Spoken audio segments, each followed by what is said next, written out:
Hello everyone आपण मन पई गोटे बिग अपडेट नहीं आसी रिगार्डिंग आपण मानकर होमगार्ड वैकेंसी रहिबो।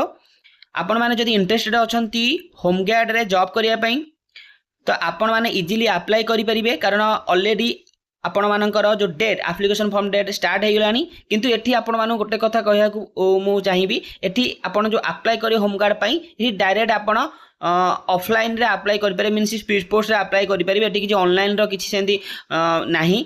आपण माने डायरेक्ट एप्लिकेशन फॉर्म को आनिकी सेठी ऑफलाइन रे फिलअप करिकी सेठी आपण डॉक्यूमेंट अटैच करिकी सेठी सबमिट करि परिबे। पर्टिकुलर डिटेल सब मैं वीडियो रे कहिबी। जदि इंटरेस्टेड अछंती वीडियोटा को फास्ट टू लास्ट जाई जरूर देखंतु।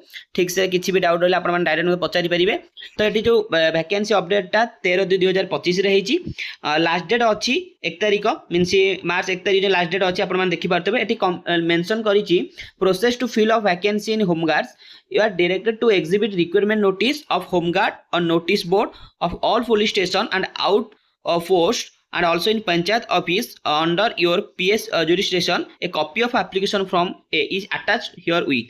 You are directed to provide application form to willing candidate on their demand. माने आपण माने डायरेक्ट ए जो एप्लिकेशन फॉर्म से कहूची आपनकर पंचायत जुडिशिएशन रे पंचायत ऑफिसर अंडर जो पंचायत जुडिशिएशन सेठी मिलिबा, न पुलिस स्टेशन रे भी ए एप्लिकेशन फॉर्म हमकु मिलिबा। आपण जदी इंटरेस्टेड अछंती सेटु डायरेक्ट एप्लिकेशन फॉर्म आनी सबमिट करि पारि, माने अप्लाई करि पारि आपनकर होमगार्ड रे। कारण आपण माने गोटे अपडेट न्यूज सुनी थेबे रिसेंटली होमगार्ड रो सैलरी बढ़िया पाई ऑलरेडी हमर गवर्नमेंट डिसाइड करथला।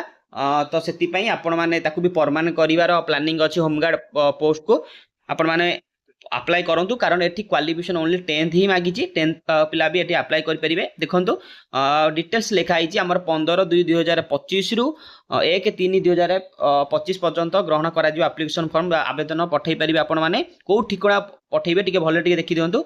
दुर्गापति गृह राखी बाहिनी कलाहांडी भवानीपाटना 766101 एई ठिकणा को आपण माने एप्लिकेशन जो फिलअप करी सेठी पठैबे।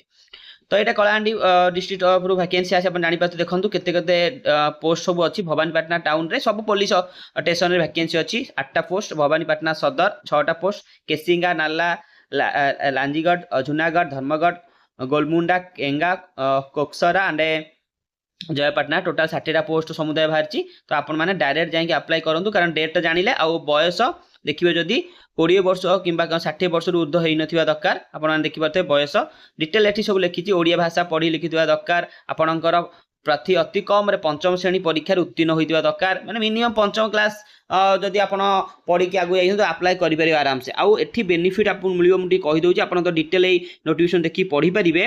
से एठी मेंशन करिछि आपण जो सिलेक्शन प्रोसीजर हबो। आपणकर जदि आपण देखंतु नियुक्त परीक्षा केउठी हबो केबे अनुष्ठित हबो, एहा पूर्वरु आवेदन मानक जणाई दिया जिवो।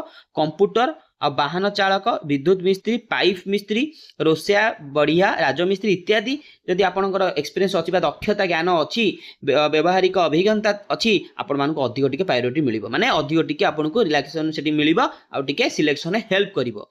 ता सहित सेठी लेखिछि आपण ड्यूटी कला भर्ता आपन डीसीए जो मिलिबो प्रतिदिन 612 टका एठी आपनको मिलिबो। तो आपण माने डिटेल बुझी पाउथबे। एति की वैकेंसी रे डिटेल ही खाली अछि। आपण केमिति अप्लाई करिवे, डायरेक्ट आपण पुलिस स्टेशन जाई के एठी एप्लिकेशन फॉर्म आनी के अप्लाई करि परिबे। कलाहांडी डिस्ट्रिक्ट और वैकेंसी आइछि। जदि की इंटरेस्टेड अछ अप्लाई करो, कारण एठी क्वालिफिकेशन आपनकर पंचम पास होवा दरकार, कि मिनिमम 10th आपण समस्त करिथेबे तो इजीली एठी अप्लाई करि परिबे। आ जदि आपण अप्लाई करनांती आपनकर नियर फ्रेंड जदि अछंती अप्लाई करे इंटरेस्टेड अछंती होमगार्ड, तांको आपण माने शेयर करंतु, समस्त एठी अप्लाई करंतु। कारण भलो जॉब आउ परमानेंट होबार बहुत चांस अछि। कारण ऑलरेडी ता पई चालीची मीटिंग चालीची होमगार्ड को परमानेंट करिया पे एवं सैलरी इंक्रीमेंट करिया पे। तो सेति में आपण माने अप्लाई करंतु। आ एई टाइप रो जदि जॉब इन्फॉर्मेटिव वीडियो आपण मानकु दरकार तो चैनल को सब्सक्राइब करके बेल आइकन ऑन कर रखंतु। Thank you. जय जगन्नाथ।